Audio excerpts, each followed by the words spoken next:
செல்லூர்ராஜ் அவர்கள் ராகுல் காந்தி நான் பார்த்து வியந்த இளம் தலைவர் அப்படின்னு ஒண்ணு போட்டிருந்தாரு. செல்லூர் ராஜு என்பவர் அப்படி ஒரு பதிவிட்டது மிக தவறு. என்ன சொல்ல போனா, இன்றைக்கு பாண்டியன் என்பவர் ஒரிசால ஒரு தமிழர். திரு மோடி அவர்கள் ஒரு ஒட்டுமொத்த தமிழர்களை இழிவுபடுத்தக்கூடிய வகையில பேசியிருக்கிறார்கள். அதை கண்டித்து பேச வேண்டிய எடப்பாடி பழனிசாமி இதுவரைக்கும் ஒரு வார்த்தை கூட அதை பற்றி அவர்கள் பேசியதாக நான் பார்க்கலாம். பாஜகவோட கூட்டணி இல்ல அப்படின்னு அவர் எதிர்த்து பேசினது இது எதுவுமே உங்களுக்கு அது வலுவா தெரியலையா? பாஜகவை எதிர்த்து தனித்து களம் காண வேண்டும் என்பது மிக சிறப்பான முடிவு. நீங்க கோதால துடிக்கிறது மட்டும் முக்கியம் அல்ல, அதுல வெற்றி பெறணும். நீங்க ஒன்றுபட்ட அதிமுக உருவாக்கணும், நல்ல வேட்பாளர்கள் அந்த இடத்துல களை இறக்கணும். அதிமுகனா நீங்க யாரையெல்லாம் குறிப்பிட விரும்புறீங்க? ஓபிஎஸ், சசிகலா, டிடிவி இவங்க எல்லாம் சேர்த்துக்கணும்னு சொல்ல வரீங்களா? ஏப்ப நான் உங்களுக்கு அதிமுக தெரியலையா? நீங்க ரெண்டாவது நீங்க சொல்ற சசிகலா அந்த அம்மாவே அரசியல் துறவரம் போட்டுட்டாங்க. தினகரன் பொறுத்த வரைக்கும் அவர் வேற கட்சியை ஆரம்பிச்சு வெளியே போயிட்டாரு. ஓபிஎஸ் பொறுத்த வரைக்கும் கிட்டத்தட்ட அவர் பாதி பாஜக உறுப்பினராகவே அவர் ஆயிட்டாரு. ஏன் எம்ஜிஆர் தோற்கலையா, ஜெயலலிதா தோற்கலையா? இது போன்ற கருத்துக்களே அவர்கள் பேசுறாங்க. தமிழ்நாட்டுல வேற எந்த தொகுதியில போட்டிட்டாலும் எடப்பாடி ஜெயிக்க மாட்டாரா? அவர் எடப்பாடி தாண்டி வெளியில நிக்க சொல்லுங்க, நாங்க எல்லாருமே அவர் தலைவரை ஏற்றுக்கிறோம். பொதுச் செயலாளரா இருக்கிறாரு, எதிர்கட்சி தலைவரா இருக்காரு. இந்த கேடர் ஏதோ ஓட்டு வாங்கி தராதா? முதலமைச்சராக மக்களால் வாக்களிக்கப்பட்டு அவர் தேர்ந்தெடுக்கப்பட்டாரா? குனிந்தார், நிமிர்ந்தார், முதல்வர் ஆனார், அவ்வளவுதானே. முதல்ல இவர் ஒரு எம்ஜிஆர் அல்ல, இவர் ஒரு ஜெயலலிதா அம்மா அல்ல என்பதை அவருக்கு யாராவது சொல்லணும். எடப்பாடி பழனிசாமிக்கு ஒரு பவர் இருக்குன்னு அவர் நம்புறாரு போல சார். அது வெயிட் லிஃப்ட் பண்ணி பார்த்தாருன்னா தெரியும் எவ்வளவு பவர் இருக்கு. செங்கோட்டையன் நாங்க வேலுமணி அப்படின்னாங்க, இப்ப செல்வராஜ் ஒரு பதிவு போடுறாரு. இது எல்லாம் என்ன சார், ஏதோ ஒரு ஜூன் 4க்கு பிறகு மாற்றம் வருமா சார் அதிமுக தலைமையில? பாப்பா இல்ல முதல்ல அதாவது let us cross the bridge when it comes.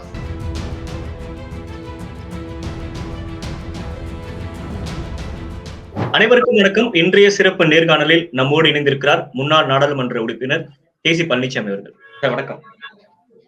வணக்கம் நன்றி சார். சமீபத்துல செல்லூர்ராஜ் அவர்கள் போட்ட ஒரு பதிவு, ராகுல் காந்தி ஒரு சிறந்த நான் பார்த்து வியந்த இளம் தலைவர் அப்படின்னு ஒண்ணு போட்டிருந்தாரு. உடனே நீங்க ஒரு பதிவு போட்டிருந்தீங்க, இதற்கு அதிமுக நடவடிக்கை எடுக்குமா அப்படின்னு கேட்டு. உங்க ஆசைக்கு இணங்க நடவடிக்கையும் எடுக்கப்பட்டிருக்கு. அந்த பதிவை அவர் நீக்கிட்டாரு. எப்படி பாக்குறது சார், இது எப்படி புரிஞ்சுக்கணும் இந்த நிகழ்வுகளை? அதனால நடவடிக்கையினால பதிவை நீக்கிட்டாரா இல்ல இன்றைக்கு திரு ராகுல் காந்தி அவர்கள் அதானியோட அந்த கோல் ஊழலை பத்தி பேசியிருப்பாரு. அதை அவர்கள் அந்த இந்தியா கூட்டணி ஆட்சிக்கு வந்தால் என்போர்ஸ்மெண்ட் டைரக்டரேட் சிபிஐ விசாரிக்கும் என்று சொன்னதற்காக அந்த பதிவை நீக்கிட்டாரா? ஒருவேளை அந்த பதிவு போடுறதுக்கு முன்னாடி ஒருவேளை இந்தியா கூட்டணி வந்தா அங்கேயும் ஒரு துண்டு போட்டு வச்சிருவோம், அவர்களிடத்துல ஒரு நல்ல குட் புக்ஸ்ல இருந்துப்போம் என்று ஒரு முயற்சி செய்து இப்படி ஒரு கருத்தை ராகுல் காந்தி அவர்கள் பேசியதற்கு பிறகு தங்களுக்கு அது எதிராக இருக்குது என்பதால செல்லூர் ராஜு அதை நீக்கிட்டாரா என்பது தெரியல. செல்லூர் ராஜு என்பவர் அப்படி ஒரு பதிவிட்டது மிக தவறு. என்ன சொல்ல போனா, இன்றைக்கு பேசும் பொருளாக எது இருக்கு? பாண்டியன் என்பவர் ஒரிசால ஒரு தமிழர், மதுரையில வேளாண் கல்லூரியில படிச்சவர். அவர் இன்றைக்கு ஒரிசால ஒரு நல்ல ஒரு சக்தியாக, அரசியல் சக்தியாக இன்றைக்கு உயர்ந்திருக்கிறார். திரு மோடி அவர்கள் பார்த்தீங்கன்னா ஒரு ஒட்டுமொத்த தமிழர்களை இழிவுபடுத்தக்கூடிய வகையில பேசியிருக்கிறார்கள். அதை கண்டித்து பேச வேண்டிய அதிமுக, அதிமுக எடப்பாடி பழனிசாமி அவரை சார்ந்தவர்கள் இதுவரைக்கும் ஒரு வார்த்தை கூட அதை பற்றி அவர்கள் பேசியதாக நான் பார்க்கலாம். என்ன தடுக்குது சார், ஏன் பேச மாட்டாங்கன்னு நினைக்கிறீங்க? இல்ல, அவர்களுக்கு உள்ளுக்குள்ள இந்த தேர்தல் முடிவை கண்டு இந்த தேர்தல் முடிவுக்கு பிறகு அதிமுகவினுடைய எதிர்காலம், கட்சியினுடைய எதிர்காலம் நல்லா இருக்கும். ஒருவேளை இவர்கள் கட்டுப்பாட்டுக்குள் அதிமுக இருக்குமா? ஏன்னா ஒரு பெரிய அளவுல வெற்றி வாய்ப்புகள் எடப்பாடி பழனிசாமி அவர்களுக்கு கிடைப்பதற்கு வாய்ப்புகள் இல்லை. நானே பல தளங்கள்ல நான் சொல்லியிருந்தேன், கிட்டத்தட்ட ஒரு 35 சீட்டு திமுக ஜெயிச்சிடும். அப்படின்னா திமுக அதிக வலிமையாக இருப்பதாக, மக்கள் செல்வாக்கு உள்ளதாக இருப்பதாக அர்த்தம் இல்லை. திமுக மிக பலகீனமாக, மிக மிக பலகீனமாக, மக்கள் வெறுக்கக்கூடிய வகையில இந்த ஆட்சியை வீட்டுக்கு அனுப்ப வேண்டும் என்று கோபத்தோட இருக்கிறாங்க. ஏன்னா சட்டம் ஒழுங்கு, போதைப் பொருள், விலைவாசி உயர்வு, மின்கட்டண உயர்வு, வீட்டு வரி, சொத்து வரி, ஏகப்பட்ட பிரச்சனைகள் இருக்குது. ஆனா இங்க என்ன பிரச்சனைனா, வலிமையாக இருந்து திமுகவை தோற்கடிக்க வேண்டிய அதிமுக பல கூறுகளாக பிரிந்து தடி எடுத்தவெல்லாம் தட்டக்காரன் மாதிரி, அதாவது ஒரு கட்டுப்பாட்டுக்குள்ள இல்லாம எடப்பாடி பழனிசாமி என்பவர் ஒரு தன்னுடைய அந்த சுயநலத்திற்காக இந்த இயக்கத்தை பிரித்து, அதாவது பல கூறுகளாக பிரித்து அதை ஒன்றுபடுத்துகிற ஒரு முயற்சியை அவர் எடுக்க மாட்டேங்கிறார். அதற்கு ஒத்து வர மாட்டேங்கிறார். இதுல அவர் மட்டும்தான் பிரச்சனை, வேற யாரும் பிரச்சனை. பாஜகவோட கூட்டணி இல்ல அப்படின்னு அவர் எதிர்த்து பேசினது இது எதுவுமே உங்களுக்கு அது வலுவா தெரியலையா? அவர் ஒரு லீடர் அப்படிங்கறதுனாலதானே அந்த டிசிஷன் எடுக்கிறாரு. நானே பல தளத்துல சொல்லியிருக்கேன், பாஜகவை எதிர்த்து தனித்து களம் காண வேண்டும் என்பது மிக சிறப்பான முடிவு. எஸ், நீங்க கோதால குதிக்கிறது மட்டும் முக்கியம் அல்ல, அதுல வெற்றி பெறணும். பாஜகவை எதிர்த்து நாங்கள் தனித்து களம் கண்டோம், வரவேற்க தகுந்த முடிவு, வரலாற்று சிறப்பு மிக்க முடிவு, அது பாராட்டுறோம். ஆனால் அதுல வெற்றிக்குண்டான வியூகங்கள் வகுக்கணும் இல்லையா? அப்ப நீங்க ஒன்றுபட்ட அதிமுக உருவாக்கணும், நல்ல வேட்பாளர்கள் அந்த இடத்துல களை இறக்கணும், கட்சிக்காரர்களை நல்லா உற்சாகமாக பணி செய்கிற வகையில கட்சி தலைமை மீது ஒரு பிடிப்பு வரக்கூடிய வகையில் இருக்கணும். இதெல்லாம் ஒரு எதுவுமே செய்யல. அதிமுகனா நீங்க யாரையெல்லாம் குறிப்பிட விரும்புறீங்க? ஓபிஎஸ், சசிகலா, டிடிவி இவங்க எல்லாம் சேர்த்துக்கணும்னு சொல்ல வரீங்களா? ஏப்ப நான் உங்களுக்கு அதிமுகவை தெரியலையா? அப்கோர்ஸ் நீங்க எல்லாமே இருக்கணும் சார். எல்லாத்துக்கும் ஊடகத்துல அதிமுக சசிகலா, தினகரன், ஓபிஎஸ் இவங்களதான் கணக்கு தெரிகிறாங்களா? நீங்க மிக முக்கியமானவர் தான். அதாவது புரட்சி தலைவர் எம்ஜிஆர் காலத்துல இருந்து இந்த இயக்கத்துல பயணிக்கிற அனைவரும் ஒன்றுபடுத்தப்பட்டு ஒருமுகப்படுத்தப்பட்டு வலிமையான அதிமுக உருவாக்கப்பட வேண்டும், கட்டமைக்கப்பட வேண்டும். அந்த முயற்சியில எடப்பாடி பழனிசாமி அவர்கள் ஈடுபடலாம். நீங்க ரெண்டாவது நீங்க சொல்ற சசிகலா அந்த அம்மாவே அரசியல் துறவரம் போட்டுட்டாங்க. தினகரன் பொறுத்த வரைக்கும் அவர் வேற கட்சியை ஆரம்பிச்சு வெளியே போயிட்டாரு. ஓபிஎஸ் பொறுத்த வரைக்கும் கிட்டத்தட்ட அவர் பாதி பாஜக உறுப்பினராகவே அவர் ஆயிட்டாரு.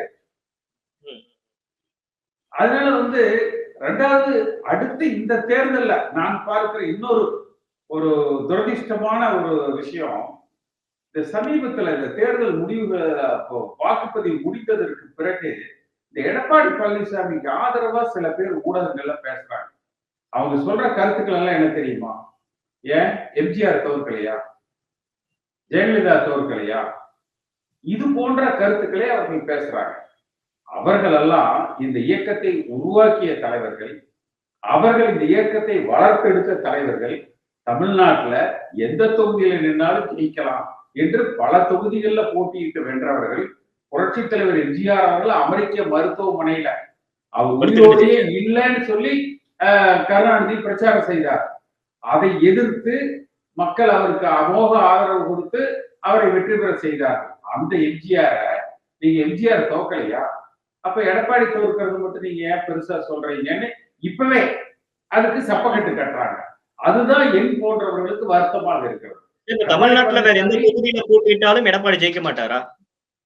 அவர் எடப்பாடி தாண்டி வெளியில நிக்க சொல்லுங்க. பின்ன அவரை வேணா தென் மாவட்டத்துல ஏதாவது ஒரு தொகுதியில நின்று ஜெயிக்க சொல்லுங்கப்பா, நாங்க எல்லாருமே அவர் தலைவரை ஏற்றுக்கிறோம். தென் மதுரைக்கு தெற்க, மதுரையில இருந்து கன்னியாகுமரிக்குள்ள எங்க வேணாலும் அவர் நின்று ஜெயிக்க சொல்லுங்க. அவர் முதலமைச்சர், பொதுச் செயலாளர், இவ்வளவு லிஸ்ட் வச்சிருக்காருல சார். எம்ஜிஆர் எங்க நின்று ஜெயிச்சாரு, ஜெயலலிதா அம்மா எங்க நின்று ஜெயிச்சாங்க, தென் மாவட்டங்கள்ல தான் நின்று ஜெயிச்சாங்க. நின்று ஜெயிக்க சொல்லுங்க, ஏற்று போற. முதலமைச்சரா இருக்காரு, பொதுச் செயலாளரா இருக்கிறாரு, எதிர்கட்சி தலைவரா இருக்காரு. இந்த கேடர் ஏதோ அவருக்கு ஓட்டு வாங்கி தராதா? இதுல எதுவுமே மக்கள் வாக்களித்து அவர் பெற்றது இல்லையப்பா. இப்ப பொதுச் செயலராக தொண்டர்களால வாக்களித்து அவர் தேர்ந்தெடுக்கப்பட்டாரா? முதலமைச்சராக மக்களால் வாக்களிக்கப்பட்டு அவர் தேர்ந்தெடுக்கப்பட்டாரா? எதுவுமே இல்லையே. குனிந்தார், நிமிர்ந்தார், முதல்வர் ஆனார், அவ்வளவுதானே. அதானே அவரோட சாதனை. இப்ப தேர்தல் நெருங்குற சமயத்துல ராகுல் காந்தியை நோக்கி அவர் பதிவிட்டிருக்காரு இல்லையா செல்லூர் ராஜு. இது உடனே என்ன மாதிரியான ஒரு வியூகத்தை கிளப்புது அப்படின்னா, காங்கிரஸோட ரொம்ப இணக்கமா இருக்கு அதிமுக பாக்குறாங்க. ஏன்னா முன்னாடி ஒரு பேச்சுவார்த்தை நடத்தப்பட்டுச்சு அப்படின்ற மாதிரி தகவல்லாம் வந்துச்சு. செல்வ பெருந்தகையோட பேச்சுவார்த்தை நடத்துனாங்க அப்படின்ற மாதிரி எல்லாம் சொல்லப்பட்டுச்சு.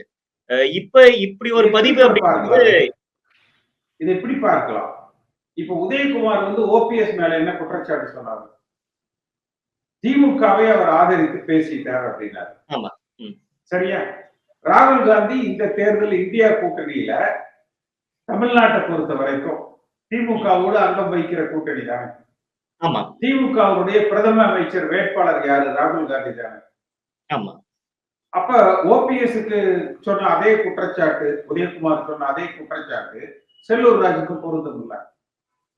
அப்ப நீங்க இன்னைக்கு வந்து இவரை அந்த ட்வீட்டை ரிமூவ் பண்ணிருங்கன்னு சொன்னா ஓபிஎஸ் சரி அவை குறிப்புல இருந்து அதை ரிமூவ் பண்ணிடுங்கன்னு சொன்னா முடிஞ்சு போச்சு. நீங்க இன்றைக்கு யார கட்சி விட்டு நீக்கணும்?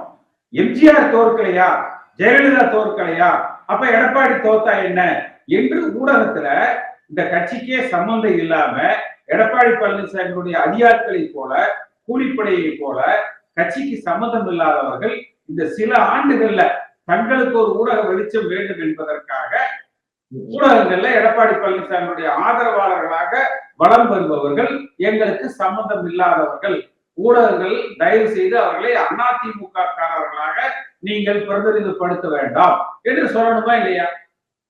அப்ப கலந்துக்கிறவங்களுமே அது மாதிரி வாதங்களை முன்வைக்கிறாங்கல்ல, அவங்களும் அதை சொல்லதான் செய்யறாங்க. அப்ப எம்ஜிஆர் அவமானப்படுத்தப்படலாம், ஜெயலலிதாமா அவமானப்படுத்தப்படலாம்.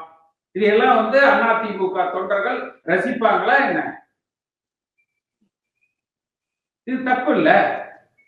அதிமுக சார்பாக எடப்பாடி பழனிசாமி சார்பாக அப்படி பேசக்கூடாது இல்ல, அதை இவர்கள் கண்டிக்கணும் இல்ல. இதுவரைக்கும் எடப்பாடி பழனிசாமி ஒரு அறிக்கை விட்டிருப்பாரா? அதுக்கு இல்ல ஊடகங்களுக்கு ஒரு கடிதம் எழுதியிருப்பாரா? இல்ல பகிரங்கமாக அவர்களுக்கு அதிமுகவுக்கு சம்மந்தம் இல்லைன்னு சொல்லியிருப்பாரா? அரசியல் விமர்சகர்களாக அவர்கள் எது வேணாலும் பேசணும். ஆனால் எடப்பாடி பழனிசாமியுடைய ஆதரவாளர்களாக அந்த கருத்தை அவங்க சொல்லக்கூடாது இல்ல, அதுல எனக்கு உடன்பாடு இல்லைன்னு அவர் சொல்லணும்ல. அதே மாதிரி இப்ப இந்த ஒரு பாண்டியன் அந்த ஒரிசால அந்த பிரச்சனைக்கு அதிமுக கருத்து சொல்லணும்ல, எதுவுமே சொல்லல.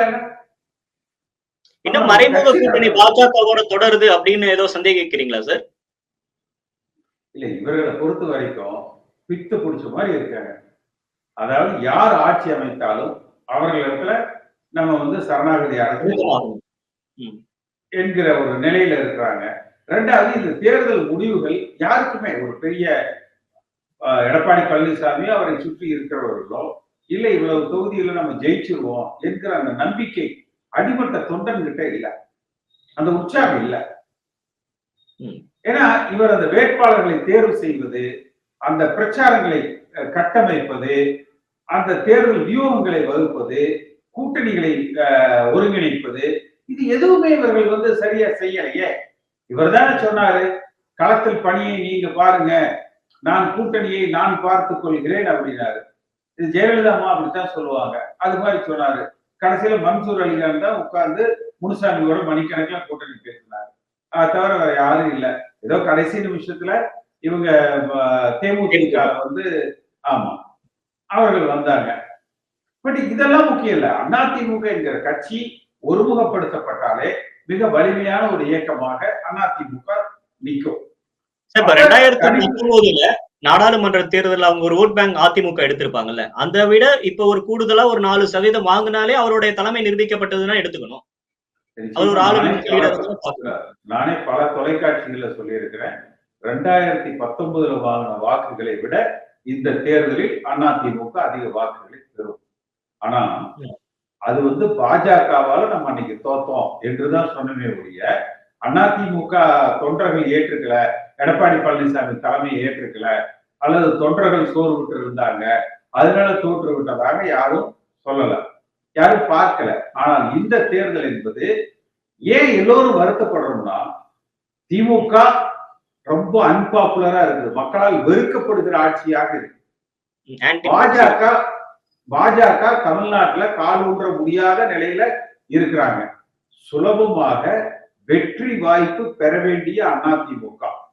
தனித்து நின்றாலே 40 தொகுதியிலும் வெல்ல வேண்டிய அந்த அதிமுக ஒன்றிணைக்கப்படாமல், தேர்தலில் ஒருங்கிணைக்கப்படாமல், தொண்டர்கள் ஒருமுகப்படுத்தப்படாமல், களப்பணி சரிவர கையாளப்படாமல், நல்ல கட்சிக்காரர்களாக பார்த்து, காசுள்ளவர்களாக பார்த்து வேட்பாளராக போடாம, கட்சிக்கு சமீபத்துல வந்தவர்களை பார்த்து வேட்பாளராக போடாம, இப்போ ஒரு உதாரணத்துக்கு மதுரையில சரவணன் என்று போட்டிருப்பாங்க.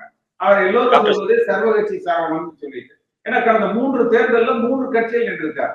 திமுக நின்றிருக்காரு, பாஜக நின்றிருக்காரு, இப்ப அதிமுக நின்றிருக்காரு. இது எப்படி அதிமுக தொண்டன் ஏத்துப்பான்? இது மாதிரி நீங்க பல தொகுதிகள்ல அப்ப தான் தோன்றித்தனமான முடிவுகளை எடப்பாடி பழனிசாமி எடுத்ததால் தொண்டர்கள் ஏற்றுக்கொள்ளவில்லை. வெற்றி பெற வாய்ப்புள்ள இந்த தேர்தல்ல சரியான வியூகம் அமைத்து களம் இறங்கி இருந்தால் 40லும் வெல்லுகிற வலிமை அதிமுக இருந்தது. அந்த வாய்ப்பு சரியான இந்த தேர்தலை வழிநடத்தாத காரணத்தினால அதிமுக அந்த வாய்ப்புகளை நழுவ விடுகிறது. அதே போல பிளானிங்லயே சொதப்பல் இருக்கிறதா பாக்குறீங்களா சார்? அந்த எக்ஸிகியூஷன்ல ஏதாவது பிரச்சனை இருக்கிறதா பாக்குறீங்களா? Both planning and in execution. Okay, ரெண்டுலயுமே. அதாவது அந்த அந்த முடிவெடுக்கிற திறன் இல்ல, அதை செயல்படுத்துகிறதும் சரியாக செயல்படுத்தல. அடுத்து ஒரு மேஜர், இவர் எடப்பாடி பழனிசாமி ஒருத்தர் மட்டும் எல்லா பக்கம் போய் இப்படி கையை அமைச்சிட்டு வந்தாருன்னா எல்லாம் ஓட்டு போட்டுருவாங்க. இதெல்லாம் என்ன கற்பனைங்க? முதல்ல இவர் ஒரு எம்ஜிஆர் அல்ல, இவர் ஒரு ஜெயலலிதா அம்மா அல்ல என்பதை அவருக்கு யாராவது சொல்லணும். இவர் அப்படி எடப்பாடி பழனிசாமிக்கு ஒரு பவர் இருக்குன்னு அவர் நம்புறாரு போல சார். அது வெயிட் லிஃப்ட் பண்ணி பார்த்தாருன்னா தெரியும் எவ்வளவு பவர் இருக்குன்னு சொல்லிட்டு தெரியும். என்ன பவர்? அவருடைய இறுதிக்கட்ட பிரச்சாரங்கள்லாம் எம்ஜிஆர்ங்கிறவரு தனியா உதயசூரியனுக்கு எதிராக நின்று அதிமுகவை உருவாக்கி அதை ஆளுங்கட்சியாக உருவாக்கினார். ஜெயலலிதா அம்மா ஜார்ஜியில நின்று சேவல் சின்னத்துல 27 தொகுதியில வெற்றி பெற்றார். அன்றைக்கு பெரும்பான்மையான எம்எல்ஏக்கள் ஜானகணியில் இருந்தாங்க, பெரும்பான்மையான செயற்குழு பொதுக்குழு உறுப்பினர்கள் ஜானகணியில் இருந்தாங்க. ஆனால் தொண்டர்கள் ஜெயலலிதா அம்மாவை ஆதரித்தார்கள். அவர் வெற்றி பெற்றார்.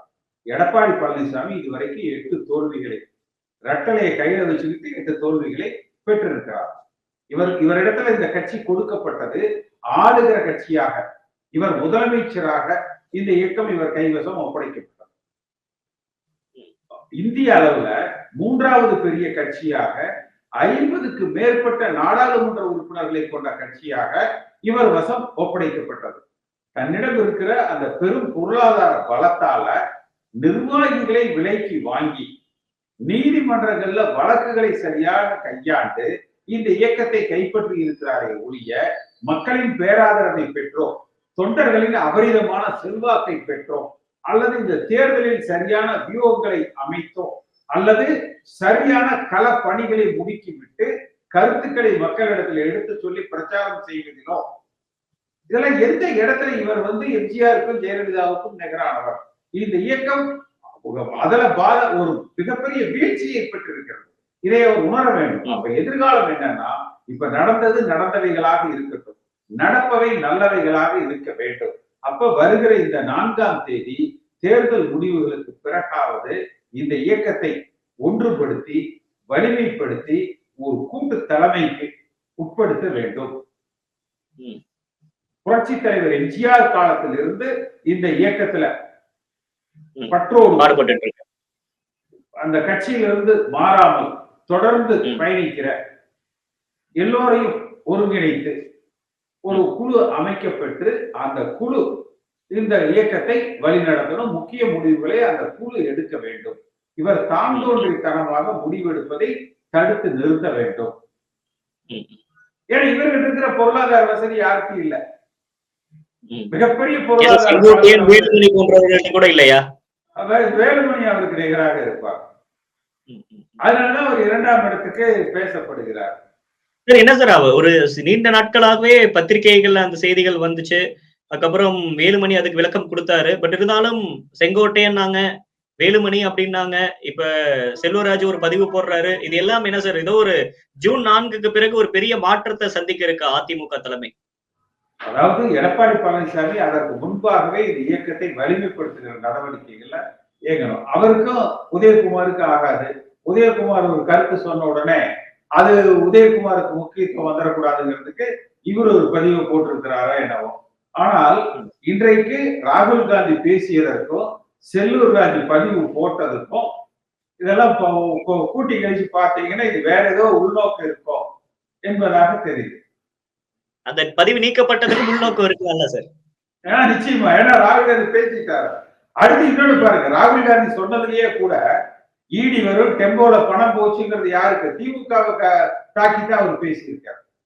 ஏன்னா இந்த நிலக்கரி விவகாரத்துல vigilance and anti corruption Tamil Nadu அரசாங்கத்துக்கு வழக்கு பதிவு செய்து விசாரிக்க அனுமதி கேட்டு 2023 கடிதம் எழுதியிருக்கிறாங்க. இன்று வரை அதற்கு அனுமதி வழங்கப்படல. அறப்போர் இயக்கத்துல 2018 இதுக்கு வழக்கு தொடுத்து இருக்கிறாங்க. அப்ப அந்த ராகுல் காந்தி சொன்னார் இல்லையா, டெம்போல பணம் போச்சான்னு. அந்த டெம்போல பணம் போனது இன்றைய திமுக அவர்களுக்கு சென்று இருக்கிறதா என்பதை ராகுல் காந்தி விசாரிப்பாரா அல்லது விசாரிக்க வேண்டும். பாஜகவை எந்த அளவுக்கு அவர் குற்றம் சாட்டுகிறாரோ அதே அளவுக்கு குறைவில்லாமல் குற்றச்சாட்டுக்கு ஆளானவர்கள் திமுக. சார், இப்ப ஒரு முக்கியமான எல்லாருக்கும் ஒரு பெரிய பேசு பொருளா மாறி இருக்கு சார். பட் உங்ககிட்ட அதுக்கான சரியான விளக்கம் கிடைக்கும்னு நினைக்கிறேன். இப்ப ரிசல்ட்டுக்கு அப்புறம் மத்தியில பாஜக வந்தாங்க அப்படின்னா அதிமுக நிலைப்பாடு என்ன? இல்ல திமுக அங்கம் வகிக்கிற இந்தியா கூட்டணி ஆட்சிக்கு வந்தாங்கன்னா அவங்களோட நிலைப்பாடு என்னவா சார் இருக்கும்? அதிமுக நிலைப்பாடு. பாஜக ஆட்சிக்கு வந்தாலும் அவர்கள் அதிமுகவை அழிப்பதற்கான எல்லா முயற்சிகளையும் செய்வாங்க. ஏன்னா அத அண்ணாமலை தேர்தல் பிரச்சாரத்துல அவர் ஜெயிக்கணும்னு கூட வாக்கு கேட்கல. அதிமுக அழிந்து விடும், காணாம போயிடும் தான் வாக்கு கேட்டார். 2வது இடத்துக்கு தானே ஒரு போட்டியே போட்டாரு. ஆமா. அடுத்து அதனால பாஜக வந்தாலும் அதை செய்வாங்க. சரி, இந்தியா கூட்டணி வந்தா திமுக அங்கம் வகிப்பாங்க நிச்சயமா. அந்த திமுக அங்கம் வகிக்கிற அந்த இந்தியா கூட்டணி மத்தியில இருக்கிற பொழுது அவர்களும் அதிமுகவை இன்னும் சில கூறுகளாக பிரித்து இலக்க செய்யும். இதைத்தான திரு ரகுபதி அவர்கள் இன்றைய அமைச்சர் பேசுகிறார். அண்ணாமலை பேசுறதுக்கும் ரகுபதி பேசுறதுக்கும் என்ன வித்தியாசம்? அப்ப யாருக்கு சார் லாபம்? இங்க தமிழ்நாட்டுல வந்து அதிமுக வீக்கன் ஆகுறாங்க அப்படின்னா அது மூலியமா அதிகமா லாபம் அடைய போவது யாரு? பாஜகவா திமுகவா? 2 பேருக்கும் லாபம் அடையணும், 2 பேரும் லாபம் அடையணும்னு கணக்கு போட்டு அந்த பணியை செய்யறாங்க. நான் அப்படி பார்க்கல. அதிமுக தன்னை எப்படி தற்காத்துக் கொள்ள வேண்டும்? இப்ப ஒரு சூழ்நிலை நினைச்சு பாருங்க. இன்றைக்கு வந்து பாஜகவா அல்லது இந்தியா கூட்டணியா என்று இருக்கிற பொழுது அதிமுக ஒரு 25-30 இடத்துல எம்பி ஜெயிச்சிருக்கிறாங்கன்னு வச்சுக்கோங்க. அப்ப மத்தியில யார் ஆள வேண்டும் என்று நிர்ணயிக்கிற நிலையில அதிமுக இருந்திருக்கலாம். ஆனா இவங்க நாடாளுமன்ற தேர்தலா, அது நமக்கான தேர்தல் இல்ல. அடுத்து அந்த பொறுப்பற்ற வேட்பாளர் தேர்வு. முதல்ல எடப்பாடி பழனிசாமி பார்த்தா எல்லாரும் ஓட்டு போடுவாங்க அப்படிங்கிறது அப்படிங்கிற அவர் அது நினைக்கிறது தவறுன்னு யாராவது சொல்லணும். அவர் என்ன நினைச்சுக்கிறாருன்னா, எடப்பாடி பழனிசாமி கையை ஆட்டினாருன்னா எல்லாரும் ஓட்டு போடுவாங்கன்னு நினைக்கிறாங்க. அது மாதிரிலாம் யாரும் போட மாட்டாங்க. அப்படி ஒரு அவரை அப்படி ஒரு பெரிய ஒரு அதான் நான் ஏத்துக்கல, மக்கள் ஏத்துக்கல. ஏத்திருந்தா அப்படி ஜெயிச்சிருக்கணும்ல எல்லா கட்சியில. அப்ப எல்லோரையும் அந்த ஒருங்கிணைத்து ஒரு வலிமையான நம்முடைய அதிமுக உட்கட்சி பிரச்சனைகள் வெளியில பேசப்படக்கூடாது. ஒன்றுபட்ட அதிமுகவாக நம்ம மக்களை சந்திக்க வேண்டும். நிச்சயமா திமுக மீது அதிருப்தியில இருக்கிறாங்க, பாஜக மீது அதிருப்தியில இருக்கிறாங்க. மக்கள் ஆதரிக்க தயாராக இருக்கிறார்கள். ஆனால் அதற்கு உரிய வகையில இந்த இயக்கம் இன்றைக்கு வழிநடத்தப்படாததால் ஏற்படுகிற அந்த தோல்வி இந்த இயக்கத்தினுடைய எதிர்காலத்தை பாதிக்கும். இதை உணர்வதற்கு எடப்பாடி பழனிசாமி மறுக்கிறார். உங்களை மாதிரி சீனியர் சொல்லக்கூடிய அட்வைஸ் அவர் எடுத்துக்கிறாரா அப்படின்னு பார்ப்போம் சார். ஒரு இறுதியா ஒரு கேள்வி, ஜூன் 4க்கு பிறகு மாற்றம் வருமா சார் அதிமுக தலைமையில? பாப்போம். இல்ல முதல்ல அதாவது let us cross the bridge when it comes. Okay, thank you sir.